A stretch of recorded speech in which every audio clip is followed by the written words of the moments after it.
In this video, I'm going to go over some of the features of the moving lights we have in Studio C. Now the light we have is the Mac 350 Ontour 16B, which I have patched in here at channel 1. If I go to the patch, and I'll show you how I did that. I just did this for demo purposes, but I put it in at channel 1, said it was the addresses 1 through 17, and all I had to do was say it started at address 1. The light will have a number on the side, and you're going to want to put that in to patch it. I gave it a label of left because we have two in the studio, one on the left, one on the right. It's not completely necessary, it's just to help me or help whoever's using it realize which light is which. So, let me go back to the live table. Now, as you can see, this has a whole lot more features. You have the focus features, the color features, and the beam features, versus, if I can get to stay, here we go. The LED here has just the color features, which is red, amber, green, blue here. But let's pull back up to the 350. Now, if I click on the 350, I'm going to open up a new tab, and I'm going to choose this one right here, ML. This is the moving light control. I'm going to click that, and as you can see, we have a nice big grid of different things we can do to the light. Let's start at the beginning. We have an intensity with a little bit of a slider here, so we can pull this down or up to bring it from 0 to 100 to max intensity. Let's put this at the max. And you can also put it at home, which for home for intensity would be 0. You can also put any of these things at home, which are the defaults.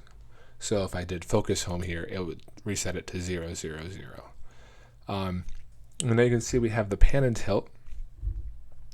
And we can pull this around and move the light exactly where we want to based on the mouse movement.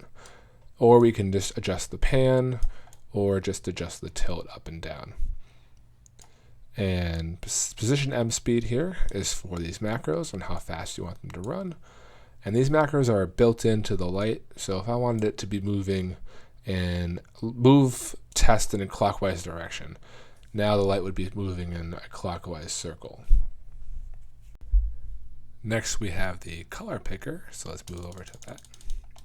And now you saw this in a previous video, but the difference with this moving light is that unlike the LEDs, which have just red, blue, and green lights that they mix together to make colors, the moving light has gels. So you are pretty much limited to these colors here. Like if I'm going to drag here on the color picker to green, I can't choose a lighter or darker green. I'm locked into that one green. So you can also select the colors over here by clicking over here. But as you see, as I drag around, again, they're locked. Same thing goes when I try to drag hue and saturation. It only really drags between the two that I have options to, which is this Congo versus this blue. Now I'm going to move over to the form, skipping over that scroller fan. Form is for the edge of the light to make it sharper, more like a circle. So if you adjust the edge, you can pretty much focus in the light.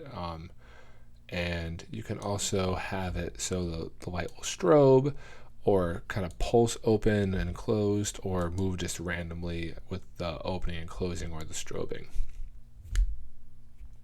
Finally, we have image over here, which is a special thing on the moving lights, which is the Gobos. And if I'm over here, we have a couple different options. We have, this one's called Cathedral Spikes. It looks a little bit like a flower. Or Dipple, or Fabric, which is kind of like wavy lines. Or this one that kind of looks like a cloud, which they call Jessica Rose. In addition to giving the beam of the light this gobo to make it look like this, you also have the option of rotating it or indexing through each one, or any combination of those. You can also have some extra effects here, so if you wanted to bump between two colors or you wanted to scroll through all the gobos, you would do that in this effect here.